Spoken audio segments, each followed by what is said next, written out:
Welcome to the Scoop World Order. I hope you guys had a great day today. We're going to get into some of the stuff that we found out the last few days, talk to some people about what is going on inside the program. Defense revamped, offense is firing on all cylinders. We're going to watch a little bit of film, break some stuff down. Again, I know you guys love that stuff, so we're going to do that. Take your questions as always. But again, we appreciate you guys being a huge part of this show. Thank you for all that you guys do, being a big making this the number one Ohio State podcast. It's not even close anymore. And I just appreciate all that you guys do for us. We try to go, again, I appreciate you guys. And this is something that kind of random, but it happened today. If you see me out and about having lunch with Kim or whatever, please come over and say hi. I had a nice gentleman come over and say hello and how much he enjoyed watching the show today. And it's really cool. Like, again, I always love meeting people in person. So if you see me out, and I'm not out much because I'm usually working, but if you see me, come say hi. It really is cool. I love interacting and meeting everyone that supports the show.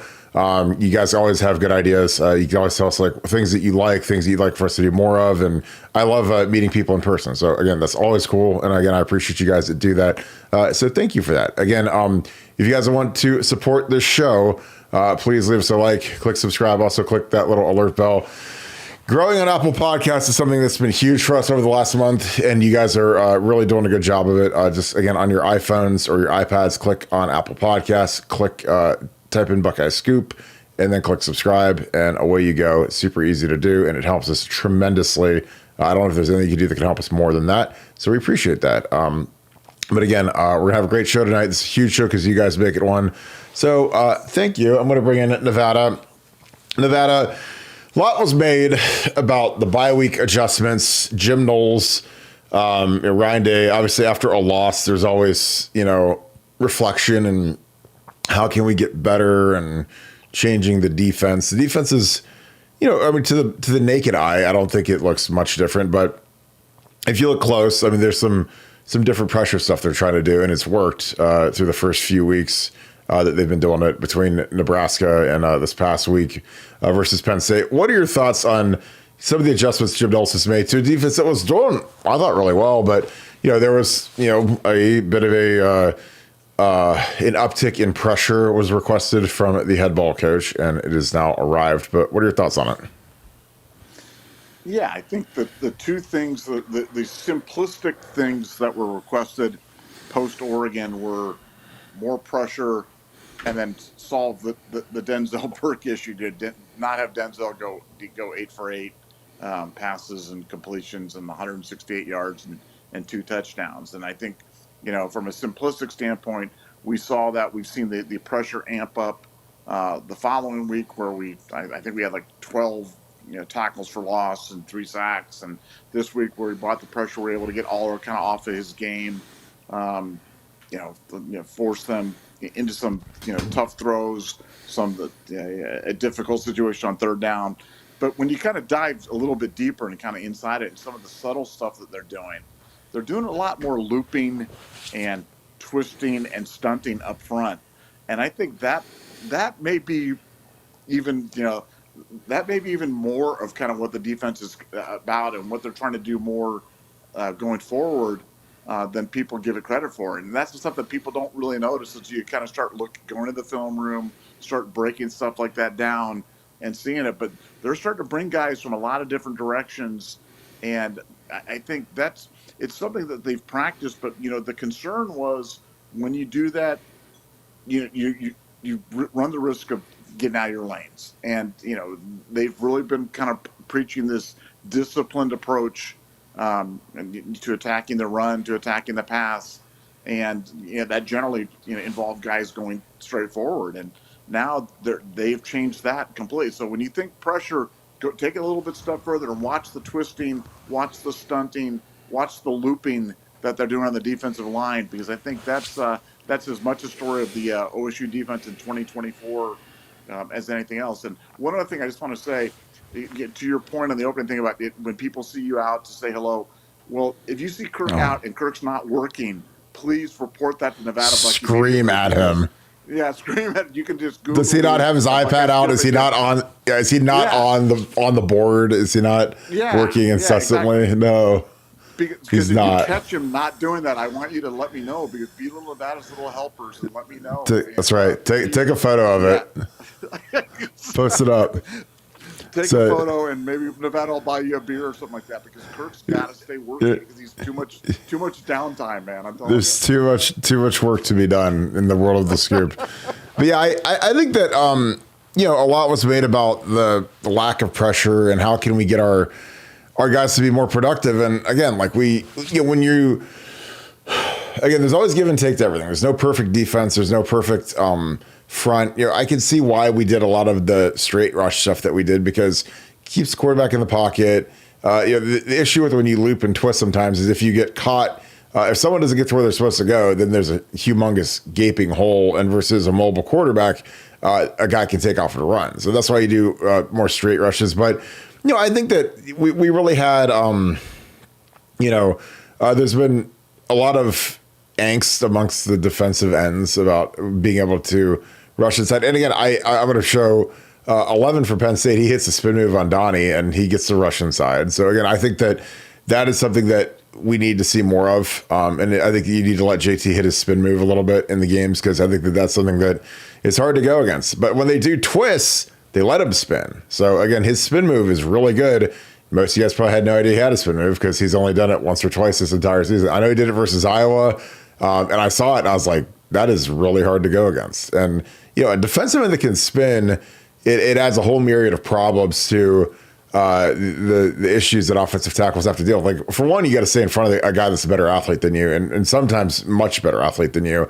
But when he's got to move like that, it makes it very difficult to sit on his deal, because if he can bull rush and spin, that's like it's like having the fastball and the changeup, where he can intermix, and if you are sitting on the fastball and they throw the changeup, you can look real stupid. It's like if you sit on a bull rush and a guy hits you with a spin, you're gonna look like a moron as a tackle. So that's something that I'm looking forward to seeing. Nevada, the offense is humming. I love the direction of this team right now. As we head to Purdue, like, I think that the hardest part is you gotta figure out a way to motivate the Ohio State big nooners, because we play every single game at noon. Because I imagine Indiana's probably going to be a big noon kickoff too. So we're going to have noon. Maybe Indiana will probably be. I don't know what it'll be. I mean, it makes sense to put it at 3:30. But if there's ever a time where the Big Ten, or I don't know who has that, like CBS or Fox, but that seems like it's a big nooner. But the next two are noon. Official Northwestern is at noon at Wrigley. Obviously, Michigan's at noon.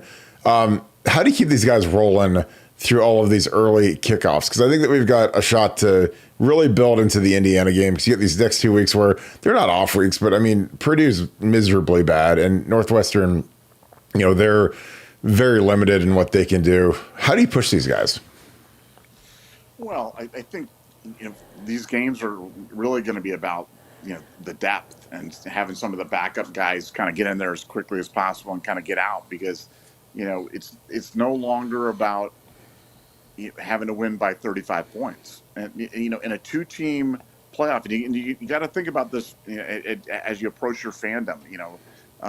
In the old days where there was no playoff at all, everything was about style points. So everything mattered. Margin of victory was everything. It was the beginning, the end, the alpha, the omega, and everything in between that. And then it went to the two-team, and it's definitely certainly important. 4-team, sure a little bit. Now you're in the 12-team playoff. Man, it really doesn't matter as long as you win, especially at this point in the year for Ohio State, where you've got your quality win, your top 5 road win against Penn State. You got to beat Indiana. That's just a given. You have to beat Indiana at home. Can't lose a home game. Can't lose to Indiana. So now you've got these Purdue and Northwestern games. Just win. It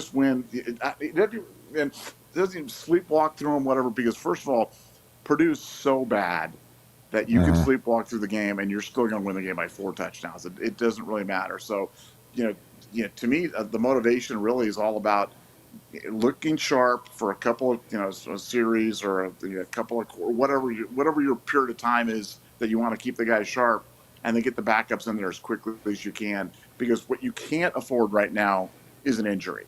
And I know, you guys can't play in bubble wrap, and you can't do it, but, we've talked about, how the injury bug's going to bite everybody in a 16, 17 game season. These are the games where you really don't want to get somebody hurt. You really, especially not at a key spot. You don't want Will Howard to go down, on a quarterback run against Purdue. So I think you play very conservatively. You try to get the guys out as quickly as you can. And as a fan, you have to be ready for that, because they may not live up to your expectations as a bettor or as a fan or whatever, because it's so different than it's been in years gone by. In years gone by, this would be a game that you have to win by 45 points. Otherwise, Yep. People criticize you. You drop out of number 2 to number 4 or whatever it is, and that could be devastating to your hopes and dreams for the season. Man, it's changed now. So, for me, I think the motivation is, last week was a big win for Ohio State. Everybody's excited. The coaches are dancing. All the starters are all jumping up and down. Well, now the second team guys, the depth guys, who are starting to get a little bit more burn on Ohio State, especially on the defensive side. Well, this is going to be their game, their chance to shine these next 2 weeks. And that's plenty of motivation for the guys who want to get some good stuff on tape, whether it be for Ohio State or for their next place, wherever they end up at. As much as I hate to say that, but in the age of NIL, you have to say that. But I think these games are going to be dictated by the backups and how quickly you get them in and how effective those guys are. Yeah, and that's a great point that, I've thought of, but I guess I hadn't thought of it like in a way like that, where it's like, as much as style points used to be the biggest conversation piece, for the 4-team playoff, and even the 2-team, but especially the 4-team playoff, when it's, the margin between 4, 5, and 6 is usually pretty tight. It's kind of nice that it's gone now. Because if you just win your games, you're in good shape. But there was a day with the 4-team, and when I played the 2-team, not even playoff, it's just a game, where you had to run it up on teams, and you had to, it was tough. And now, like I said, I just want to be Purdue by 1, and I know people go crazy when I say that, and how could you ever just beat Purdue by 1? But we just got to win by 1. We got to beat Northwestern by 1. I want to get the young guys in the game, because these next 2 weeks it's going to be the end of their season. So get some of these guys in, see if they can play, especially at the end, especially versus Purdue. I think Northwestern is much better than Purdue. So it's going to be one of those deals where I think you just have to manage it. You can't run Will Howard at all in this game, in my opinion. You want to keep Trey and Quinshawn as light as you can. And then hopefully we see some more James Peoples. Get the heavyweights out early, and get some of these young guys in. Because again, you want to dodge injury. I think that's the key to this game. Obviously, you want to improve, continue to get after them. But we've owned pretty recently. It's been bloodbaths every time we've played them. So I expect something similar. Gonna break down. This is a quick clip. This actually ends up being an explosive. But here, this was interesting. So this is real early in the game. It's about 8-9 minutes in, and we're in a 3 linebacker set just to match their personnel, because they got the 2 tight ends in. So we got Sonny down here. You got Arvell. You got Cody at will, and we're bringing the safety right off the jump. And this is really good because Jack kind of occupies the tackle. And the tackle actually down blocks here. He down blocks, and then you've got a little pull scheme here. It's a little play action pass where you pull the guard, and he's supposed to take the end. But it creates a really tough spot for him, because when you have Lathan coming, then you have Jack here. You get this guy clamped. Now, the problem is we didn't make the tackle. But the rest of it, this puts these guys in a bind where this should be a sack. This is one where these guys are going to finish this, because, again, this ends up being Aller scrambles out. But this should be, we got 3 guys around the quarterback at this point. But the pressure is there, and again, that's something where I think that, I thought we needed to blitz more as we were digging into kind of what we'd been doing. And I thought we did blitz more. I thought versus Nebraska, I thought it was even better, despite that being a tighter game. But, bringing a safety early in the game is aggressive. But I think that Jim Knowles wanted to hit Drew Aller early and send a message to get him back to the previous year's Drew Aller. Because again, I can't remember the number off the top of my head. You said it the other day, but what are they, 3 for 60 on third down, or some 3 for 30 or 3 for 38 or something that's just impossibly bad. And I think that Jim Knowles wanted to hit him early, and he did, and surround him and don't give him a comfortable pocket. But Nevada, as we continue to blitz, can we blitz too much in your opinion, or is this something where we just got to keep kind of feel out the game? 'Cause I think that he's got a good feel right now. He's been dialed in calling these defenses for the most part. Again, if a guy doesn't cover somebody or a guy gets beat in coverage, it's part of playing defense. But, I feel like, even some of the really good plays, they made a really good catch down the sideline. Like, I thought the coverage from Davison was actually really good. I'm going to play that one next. But the pressure was there, and the kid just made a great play. So I don't think you can completely discount that the way that you need to. But what are your thoughts on that? On the percentage of blitzing and kind of the way that he's calling the game now? Well, yeah. Can you blitz too much? Yes. See Martindale, Wink at Michigan. Oh God, just blitzes every play, and they just get abused. So, like, I like pressure, but it's kind of the classic second guess as a fan, though, because if you blitz and it doesn't work, then I didn't like it. And if you blitz and it does work, then I loved it. So no, I think that, and for me, that's where I like. That's one of the reasons why I'm such a big fan of Jim Knowles, is his ability to mix up what he's doing. And I felt that they were playing a little bit too conservatively, up into and including the Oregon game, where I thought they were not bringing enough pressure. But I like the packages they're running now. I like the way that they're mixing it up. I like it's a nice combination of bringing the pressure, but it's not so obvious, and it's certainly not obvious where it's coming from. Because a lot of times, like, they used to line up and it'd be like a double A gap blitz or whatever it would be, like, every time. Mm-hmm. And now it's like, man, you don't know where it's coming from. You don't know if it's the safeties. You know if it's the corners. You know if it's one linebacker, two linebackers. They're going to drop a guy, not drop a guy.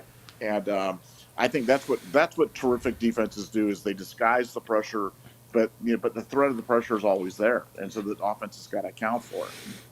So yeah, I like the way that they're doing it right now. And that play was particularly frustrating because that's a play that Jack Sawyer's got to make. Jack Sawyer has got to break down and be able to move laterally quick enough to get Drew Aller down. I mean, that wasn't Lamar Jackson or Kyler Murray. That was Drew freaking Aller. And he just zipped inside of him, and it became a big play instead of a big play for the defense. So that's one, again, as a defensive coordinator, you dial that up, you get the guys right there, and then the guys don't make the play, and Aller goes, and the fans are like, fire Knowles. Knowles sucks. And it's like, dude, I can't go out and make the tackles for the guys, too. So we're big fans of Jack Sawyer of the show, but that was not his finest moment, that's for sure. That's one where he'd want to, he'll have that one in his nightmares. That's a sack. That's like, unblocked, quarterback's right there for the taking, and he escapes. Like, those are the ones where you're just like, oh my God. Like we talk about leaving meat on the bone. That's it. I want to break this play down. Again, I love this play. Again, this is something that I think Ryan needs to get more to, is a speed option. The speed option here is, when they're in man across the board here, and you see, this is very tough on the defense, because essentially, if you pitch off this guy, there's nobody over here. This is all empty real estate, and it's exactly what we get to. And again, you see, Josh climbs up, does a great job here. Our center gets through. Tigre, again, I know Tigre's caught a lot of flack, but this is a misassignment, misman by Tigre, where he just completely was. And again, I get it. It's loud. He's a little bit late off the ball. And his footwork isn't great. All he has to do is step with his left foot laterally and steal this guy. This isn't a hard block. And it does, and him missing it doesn't even matter. That's the beauty of speed option, is like, the only guy that needs to get blocked is him, and Josh Frye gets up here and seals him, which is excellent. And then you're just, you're in pitch phase here, 5x7, you attack his outside shoulder, kick it right here, avoid the hit. That's about as clean as you could ever do. And then it's just green grass and to the safety.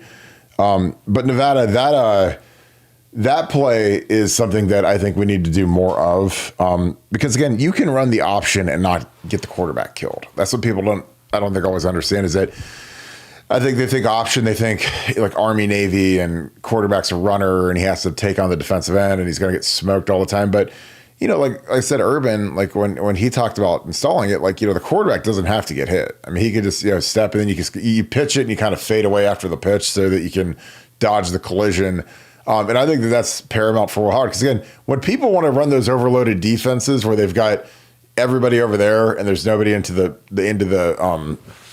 boundary, into the short side of the field, then run speed option back there, because there's teams will think twice about doing that, because they've got three guys, they're in man coverage, three guys over there, and they're playing a deep safety. which again, it's fine, but you better be in zone and have a corner over there who can at least sit there and at least have somebody that can fill the alley, because they didn't have anyone to fill the alley. So they make a pitch and it's an automatic 20-yard gain. But what are your thoughts on that? Because again, I think that I've wanted to see more speed option out of our offense. There's been a lot of times where teams will blitz us and they'll blitz zero and they'll have all the guys up. Like when they have that 6 guys across the front of the thing and everyone else is in man coverage and they're playing cover zero, like speed option it automatically destroys it. Like, I mean, it's the easiest block in the world because you just basically block everybody and then you pitch off the end guy and there's nobody home because everyone else is in man coverage. So, what are your thoughts? Because I think that, we've talked enough about the quarterback run and option football, specifically read option and speed option, which are 2 different options. What does that add to the offense? Because to me, I think that that's something that we haven't done at all. Like CJ Stroud never ran a single speed option in his career, which is insane. But we're starting to bring that back with Chip Kelly. What are your thoughts on that? Well, a couple thoughts. One, I love the play because you talk about the Tigre situation. As long as Tigre gets beat to the inside, he's okay. It doesn't even matter. You can miss the block. If the guy's going inside of you, he's not going to get inside and then be able to get back outside and make a play on that. So I like plays that make it easy on the offensive lineman. He doesn't need to make some 7 blocks of granite, double team, reach, block, cut thing. Just as long as the guy goes inside of you, Tigre, then we're okay, because that big fat guy isn't going to be able to get inside and then get outside and get to either Will Howard or to Quinshot. Secondly, it's an easy block. Well, not an easy block, but, you just let the defensive end go, and then Josh Fryer goes and pins that linebacker again. Just keep him to the inside. And now you've got Will Howard. The beauty of Will Howard can scoot, man. He can run. So it's not like it's not Ben Roethlisberger out there. And so, just take the running back and let Ben kind of schlep with his 2 cement feet out there. And Will can pick him up and put him down. And if the guy takes it out too wide on the thing, they'll continue that pitch action down the field, and Will pitch it to Quinshon later on down, past the line of scrimmage or whatever it is. So, no, I love everything about that play because it makes life easy. We talked about, everything under Ryan Day from a running back concept the last few years has been hard. It's required great blocks, great timing, perfect execution. Plays like this, they don't require perfect execution. Just get guys, get your booty on one side, get the guy on the other side, move things down the field, easy play. And those were big plays. I mean, what did Quinshon pick up on that? 15 yards, 20 yards, whatever it was? Oh, yeah. And, Yeah, I mean, I'd run that play 5-6 times a game until they figure out a way to stop it, because it's really hard to stop when you're lining up 3 wide to the other side, because you've got to respect what Ohio State's got on the wide receiver thing. So that puts a lot of stressors on the defense. And they'll fake off of that, and then they'll hit the tight end, drag it across the middle, or doing whatever they're going to do. But lots of options off that play. But yeah, one of my favorite plays for sure. Yeah, I'm going to do another one real quick. This is the touchdown, and again, this is the waggle. I love this play because this is really easy. This is basically like a full reach block. Everyone just kind of reaches out this way, gets everyone running. It's short yardage, or not short yardage, mid yardage 5. And, really, the guy that's got the hard block is Donnie. Donnie's got to get down in here and dig this guy out. So he's got to fly. This is not easy. And the guy gets upfield on him, especially when Donnie's a little bit late off the ball. You can tell he's the last guy to move on the line. You can see how he's right there. He's the last guy. So when you're late, it's really hard against the guys just rushing upfield. But he gets enough of them. Will drops a dime. But again, that's a super simple pass protection, because Will's moving. The pocket's moving a little bit. And again, I think that's something that, when you call plays, as an offensive coordinator, like with Chip Kelly, because I thought Chip Kelly was brilliant outside of when they were in a protection where it was basically Donnie versus the good defensive end and they didn't double team. Other than that, I thought he was excellent. But with Donnie, you're going to have to help him versus good pass rushers, just because he's not a super tall guy, so he doesn't have long arms. So his pass protection is more fitted for guards, but he also, he's just not used to playing tackle. He hasn't played tackle since the senior year of high school. So there is a learning process to the vertical set, the pass set, especially when you're playing against real players. Like when you start playing dudes from good teams and guys that are elite pass rushers. Like, I mean, Indiana's got a good guy. I mean, I think he's 7 or 8 sacks on the season. So, I would help versus him. Michigan is way down this year. They don't have a monster defensive end this year. They got the 2 good interior guys, but I like how our interior is playing. Tigra is the guy that's got to step up. And again, I'm sure that there was some. I've sat in the staff room before. I've handed out the awards. I've voted. We've said who should win offensive player, and I'm sure that there had to have been some talks about how it's going to be played if we don't give it to Tigra and we give it to everybody else, because that's going to be, the fan base will say, oh no, the Tigra, you forgot Tigra, and Tigra should have been on there, and why isn't he on there, whatever. But Tigra didn't get a winning performance. So again, there has to be some sort of a meritocracy. And again, I love Donnie Jackson. He wears my number. Like, I mean, you always want to root for the guys that wear your number, but Donnie probably shouldn't have graded it as a winning performance either. But I get why they did it, because it's his first game there and kind of a ceremonial thing. And again, he played well. He just gave up a couple sacks, which again, that's enough to get you knocked under 80%. But I like the direction of this line. Thank God for Carson Hinsman. Again, Carson's a guy who's been mothballed for whatever reason for the first, 65% of the season. All of a sudden we pull him out and he grades out as a champion. And I was like, well, our guards haven't been grading out as champions very often. So all of a sudden it's like he steps off the bench and plays the hardest team that we've gone against, and he's a champion. So again, I don't know what they've been doing with that kid, but I'm just happy that he's in the lineup permanently now, and I think it's gonna be good going forward. Nevada, I've asked you this a million times, but have you ever seen anything like the Carson Hinsman story? No, I mean, the Carson Hinsman story is definitely one for the books, but I want to go back to the play just for a second, then I'll jump back into the Carson thing. Just understand philosophically, people are asking for the deep shots, and they're saying, where are the deep shots from Ohio State? We want to see more throwing down the field. We want Daryl LaMonica and the Mad Bomber and throwing it down. And it's like Ohio State philosophically right now is trying to set up their deep thing all off of play action. They're trying to, and that's the thing. You've got to be able to run the ball effectively, make the other teams respect that, and then you set it up because they don't want to get into this drop back game, especially with a brand new left tackle, brand new left guard out there where you're obvious situations where you're dropping back, putting yourself right in the spot and doing it. So you expect to see the deep shot stuff all off of play action like that in the first play. It worked really effectively on that Emeka play. Per easy play, easy pitch and catch for the touchdown. But I expect to see more of that kind of going forward. As for the Carson thing, look, I just think it was a confluence of if Seth McLaughlin doesn't come to Ohio State, I think Carson probably has a different trajectory. I think they would have probably gone back to him at center a little bit quicker, but he did. If Seth doesn't come down with hoof and mouth disease or whatever the heck it was, then I think he probably finds the field a little bit quicker there too.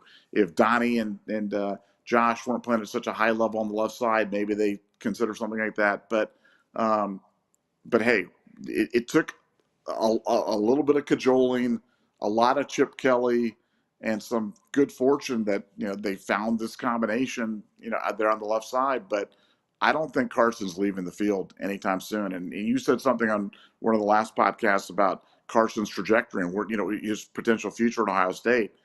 I think he's he's a guy. He is a sophomore that I think is a really good lineman that's already got now 13 starts under his belt or something like that. I mean, it's not crazy talk to think that he could leave Ohio State as an all Big Ten player or, heaven forbid, an All-American or whatever. I mean, he's got a very, very bright future at Ohio State. And for a guy that was virtually forgotten on the offensive line, it is kind of crazy trained. But I'm sure glad they found him because I really think he's the emotional engine for that offensive line, and it just feels different when he's in there.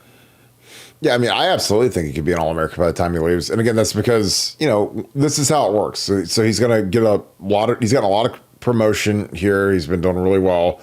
Next year, he could start the season as a preseason kind of all Big Ten-ish, second team all Big Ten-ish type guy preseason. I think that, the notoriety of him showing up and playing and all of a sudden, Yeah, so he's going to finish this year if he starts the rest of the games with around 20 starts in his career.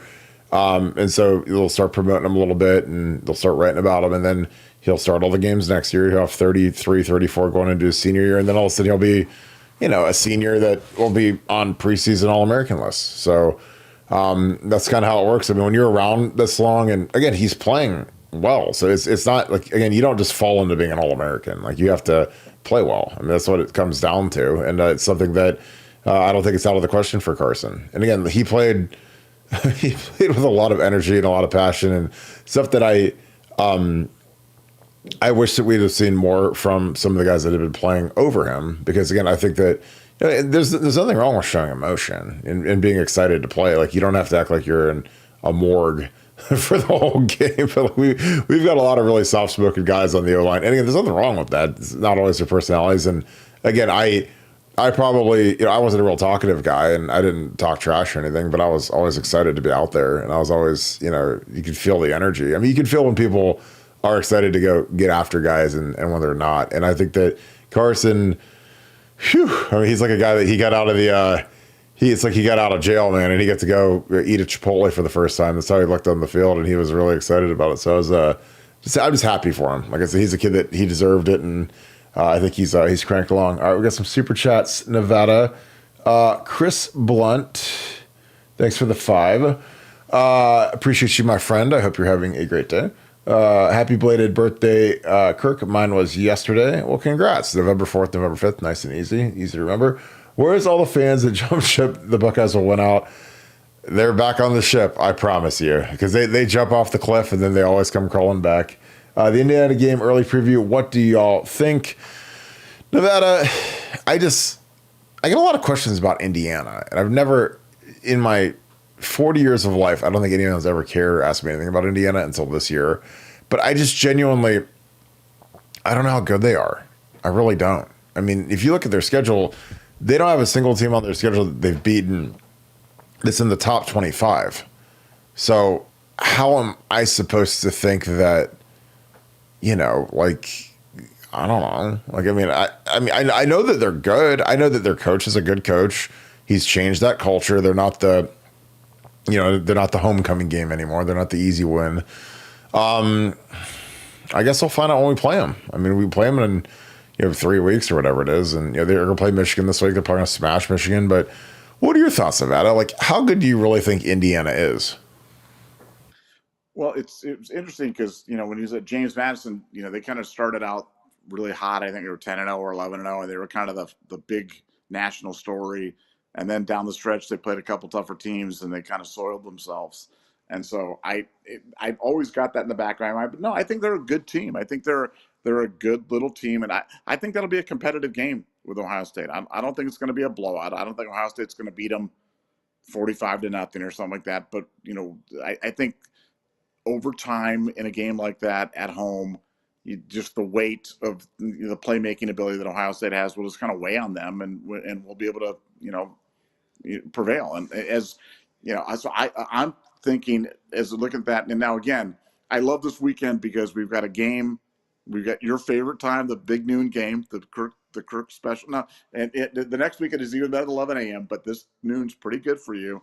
And then after that, we've got the 3:30 game with Michigan, Indiana, that's fun. So that's another 3 hours of nonstop entertainment. And then at night, you've got some really good. I mean, you've got Georgia at Ole Miss, and you've got Alabama at LSU. I mean, you got some great games. So Saturday's going to be just a fun day. But I think that Indiana-Michigan game deserves some watching because I think we'll get a good idea of just where Indiana's at in that game. Because if they go out there and they beat Michigan 65-0, then that might change my opinion. Or if they beat them, 21-14 or 17-10, then I might have a different opinion. So I want to reserve my final thing, but I think they're going to be good. I think they're going to be good, and we said this in the run up early in the show. I mean this from the bottom of my heart. Just beat them by a point. I don't care if we win 3-2. Just beat them by a point. Survive, move on, and get on to the next game because style points don't matter anymore. But I think it's going to be a good game. Yeah, I think Indiana.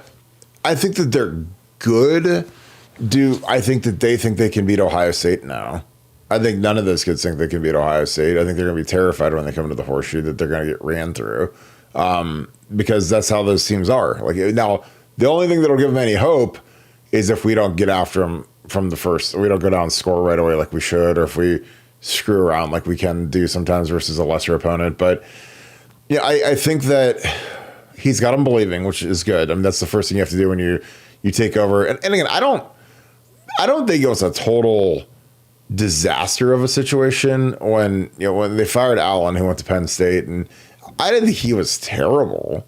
I really didn't. Like, I mean, I thought that they played hard and he was a good coach and whatever, but I thought, this guy's obviously he loves to hear himself talk, which is very obvious when you listen to this guy. And I think that when you look at some of the stuff that he's done, where he's kind of made this into, hey, we're going to score, and Ohio State sucks and Michigan sucks, and I mean, that might not upset the kids nowadays because a lot of the kids are softer. But if someone told me that Ohio State sucked and they were coaching in Indiana, I'd remember that.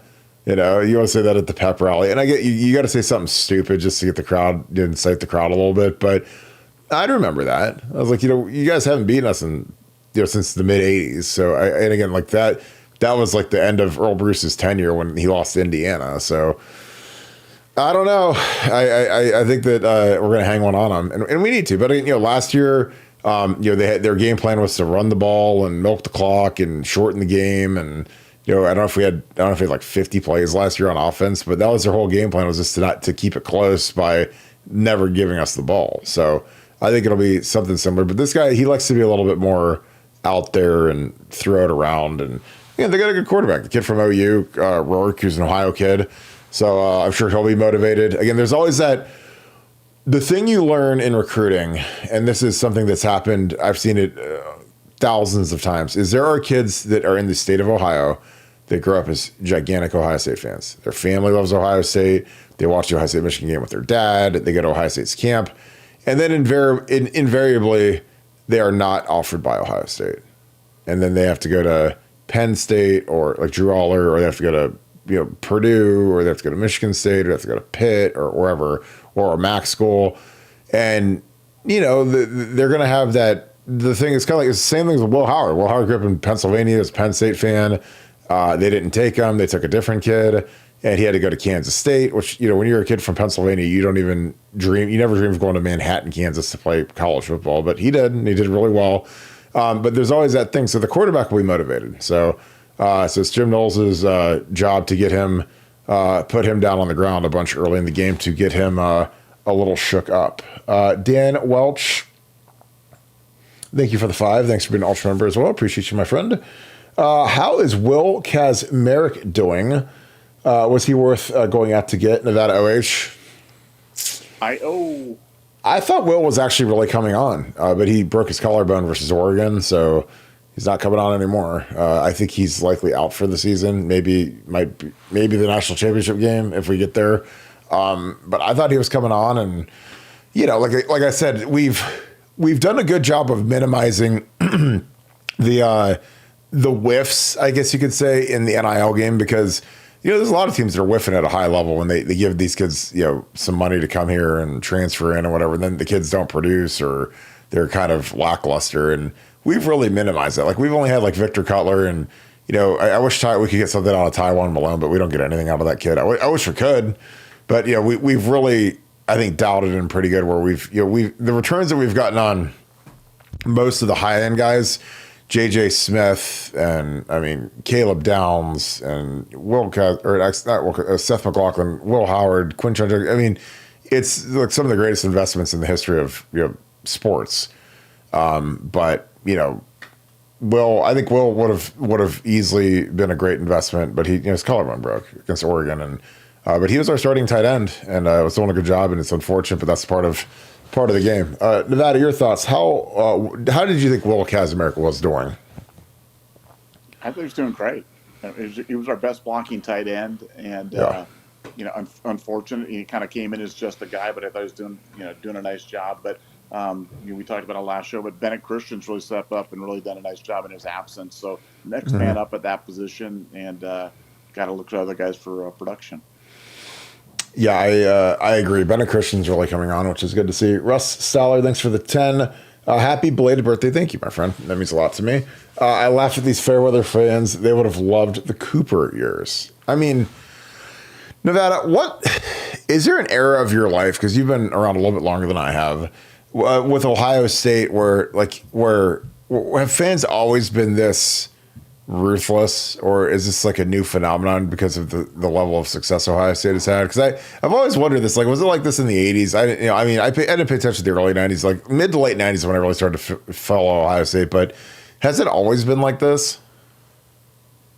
Oh, well, it's hard to say because social media and message boards have made it really different. So before, your only chance to really read this stuff would be to read Gary Gherkin's letters to the editor in BSB or something like that, where you'd read it and you kind of go, man, this guy's a complete lunatic. What crazy expectations or, whatever it be. But now you can get it in real time and people watching the game. So I think it just seems different. I think it's probably always been this way, but I think social media and technology just amplifies the voices and it makes it louder. But for people that try to have a little bit more of a rational approach and are a little bit calmer, it makes it tough. And I hear from our good fans all the time on our board. They're like, man, the constant negativity, it just wears down on you sometimes. But, hey, the good news is I don't know how some of these people would handle true adversity, like prolonged, look what Florida State's going through right now. Oh my God. Mike Norvell, they're like, oh my God, we're back, baby. We are back. This is, Bobby Bowden part 2. And, we're there. And now, what are they, 1-7? I mean, they're playing Notre Dame this week. So they're probably going to go 1-8. I mean, I just don't even know what Ohio State fans would do. I really believe that most of them would just kill themselves or something. But yeah, enjoy the good times, man, because we are on a heater, and it's been that way for a long time. Well, and that's the thing is, I mean, they were complaining they didn't make the playoffs last year, and then they went down and got bushwhacked by Georgia in the Orange Bowl, lost by 70 points or whatever, and you chalk it up to, we had a lot of guys opt out, and it wasn't the same two teams, but Georgia had a lot of guys opt out too. And it's like, well, your guys that came back, they didn't really participate in the game. They got bushwhacked and kind of set the tone. I mean, that's the thing is, like, I don't think people realize, like, all the people that want to can Ryan Day, and again, like we've said, like, we're not like Ryan Day. We're just evaluators. Like, we're not fanboys. We don't want to go to Ryan Day's birthday party at Chuck E. Cheese. Like, that's not our thing. Like, we're here to evaluate and be honest. And I think that Ryan does a good job. So, I mean, there's people that want him gone and they want Chip Kelly gone. They want Jim Knowles gone. I'm like, well, I mean, the thing about that is, man, is you're one bad hire away from being Florida State or from being, some of these programs, I mean, is anybody, I know that there was a long time where people always would say, well, why can't we just be like Alabama? Do you want to be like Alabama now? Do you? Really? Why can't we be like Georgia? Well, I mean, Georgia's good. Kirby's good, but they've got a loss too. So I don't know. Like, I like the direction of the program. I think this is going to be a huge stretch here. And I said it at the time, and people, I'm sure, thought I was nuts. But I literally said, this Oregon loss is going to be good for us. Because again, I think when we kind of laid an egg versus Nebraska, it didn't look real good. But I think that these guys know that the margin for error is small, and you better be ready to go. And I thought, the thing about the Oregon game is, we lost it, but I didn't feel like we got just beaten to death or there's no hope. I was like, it was more like we just ran out of time. Like if we had another minute on the clock, then I'm sure we go down to the score and then everybody's happy and we're the unanimous #1 team in the country right now. So it's that close. So that's why I don't know. I always try to take a positive view of things. I look through it all, but I don't know. I think that it's I think this is going to be an amazing stretch for Ohio State football from here until the playoffs. Ryan Malone, thanks for the deuce. Hey, Kirk, why isn't LeBron a part of the foundation? Well, I don't know what he would add other than a name. I don't think he's that tight. I mean, obviously, we wear his logo on the jerseys and stuff like that, but LeBron's never given Ohio State a penny, and we need people on the foundation that are going to give to the foundation. Like LeBron, he'll never give a dime to anybody. He's notoriously cheap. And that's his own admittance. That's not me being some LeBron hater. LeBron is a very good basketball player. I don't watch the NBA and I don't really care for the NBA because I'm a football guy. You guys know that. But to ask someone who's really cheap, literally according to him, to be a member of a board where you have to give money for NIL, I don't know what that gets you. They've got a board of Urban Meyer and Terry McLaurin, but I don't think any of those people do anything. Regarding the foundation, I think that they're just photos on a website. I think that Brian Schottenstein and Bill Lewis have to go raise all the money and get people to chip in. So Nevada, am I off base as to why LeBron James is not part of the foundation? Yeah, no, I just, like you said, I mean, the real MVPs of that are some unnamed guys that have a lot of money that give money so we can get players. And look, that is not LeBron's gig. LeBron will lend his name to stuff. He'll give you some shoes and give some publicity and stuff. But he's a lot like Magic Johnson. I mean, I've told you I've done business with Magic on a number of different things, and Magic is a great name, and people are like, wow, what a great business. Magic will not put up his own money. I'm just telling you. Like, he'll give you his name, he'll give you his enthusiasm, he'll show up at something or something like that, but he ain't stroking a check. So I think LeBron's just cut from the same cloth, and I get it. I mean, he's a mega brand, and he feels like just by being affiliated with you that you're getting some rub off of that. But yeah, he's probably the wrong guy to look to for money. Yeah, it was funny because when he there was, I don't know what I was watching, if it was on YouTube or something, where the guys were talking about who's the cheapest player in the NBA, and they all said it's LeBron. Like LeBron, I guess, wouldn't turn on his phone when they would leave the country because they didn't want to get data roaming. And I'm like, you're literally worth $1 billion. Like paying $20 for a roaming fee isn't going to kill you, I don't think. But again, that's his shtick. It never grabs a check, never tips, or I don't know. Hey, good for him. Obviously, second best basketball player ever behind Jordan. But yeah. That's why he's not a member of the foundation. I've never been asked that before. I've never even thought of that. But again, like LeBron doesn't really have any ties to Ohio State other than he sends us some headphones, and I think we've worn his shoes a few times. But that's kind of he could have sent his kid here, but he sent him to USC instead. So like I said, is what it is. It's all good. And the foundation's killing it right now, so it's good for us. All right, Nevada, let's wrap this thing up. Any final thoughts? No, just I'm excited. We've got a big weekend of football, even though it's only the Purdue game, some other great games, and frankly, it's kind of nice to be able to watch the game and have a little bit of break after Penn State. I mean, I know the players are a little emotionally drawn. I as a fan, I'm a little emotionally drawn as well. So we got another super chat. This is great, Joe. Thank you for the 10. I appreciate you, my friend. Oh God, I already know the answer to this, but have you heard anything, Nevada? Or is there any truth to the rumor that Jerry Jones reached out to Ryan about the OC job in Dallas? Nevada, of all the things in the world that I know Ryan Day is not going to be when he leaves Ohio State, he's not going to be an offensive coordinator. So I would say no. Maybe the head coaching job, but I don't think Jerry Jones wants Ryan Day to be a college coach in the NFL. Your thoughts, Nevada? Yeah, I mean, Ryan's trajectory is going to be head coach in the NFL when he leaves Ohio State. I firmly believe that. But do I think he'll go to a coordinator's job? I mean, I think that would be only if things went really wrong for him and he made some really bad career choices going forward. But could I see him winning a national championship and then going, guys, I don't enjoy having to go 17-0 every year. Otherwise, my family gets death threats. I'm going to go to the NFL. I could see that happening, but not as an OC, like you said. I'll see him as a head coach someday in the NFL, but hopefully not for a very long time. Another super chat, Pooh Bear 12. Thanks for the 5. Appreciate you, my dude.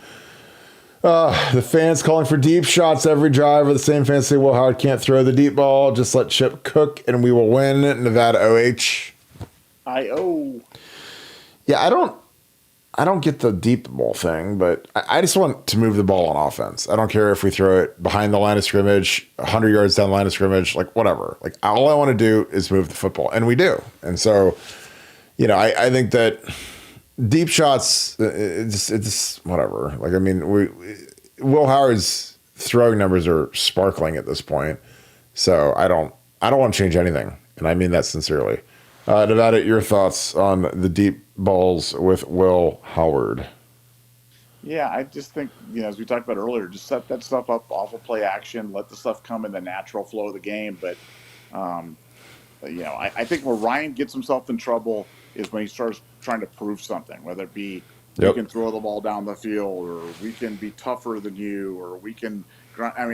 I think just let Chip do his thing, let the offense be the offense, and I think we'll see plenty of deep shots as a result, but not you don't have to force them. Well, I think that's a great point. I think that really when you try to force things in football, like we're going to run it, we're going to put everybody up on the line, we're going to run it right in the A gap, then that's when it's not effective. I think the element of surprise and sometimes even shock is effective when, take a deep shot when it's 2nd and 1 and they think that you're going to run, do the play action then or do something like that. So I don't know. I think the coverage kind of dictates what we do, but I love our offense right now. I wouldn't change anything other than I'd help Donnie in pass protection, just because, again, it's not because I don't think Donnie's a good player. I know what moving from left guard to left tackle is like. I mean, it's when I was in the NFL, I had to play guard all the time, and it's a huge switch, especially when you got to play good players. So I appreciate that, Pooh Beard. All right, Nevada, for all this time, I think we're going to wrap this thing up. Any quick final thoughts after you already kind of did your final thoughts? No, just hey, enjoy. I'm loving the fact that we're number 2. I love the respect that Ohio State's getting, and I love the way that this team's building. So lots to be excited about. Appreciate you guys so much. Thank you guys so much for all that you guys do for this show. If you guys enjoy this content, please leave us a like, click subscribe, also click that little alert bell. Again, we appreciate you guys being on here each and every night. Again, we are grinding all the way through the season. This is going to be a huge season for us. And again, we appreciate you guys being a part of the Scoop family. I hope you guys have a great rest of your night. If you guys want to do something that helps us in a huge way, subscribe to our podcast on Apple Podcasts and also on Spotify. Again, those are huge as we are continuing to grow the operations of Buckeye Scoop. Again, that's the best way you can thank us for going each and every night. But we love kicking with you guys. So thank you. As always, thank you so much, Buckeye Nation. And thank you, Scoop family. We'll talk to you guys tomorrow. You guys have a great rest of your night. Go Bucks.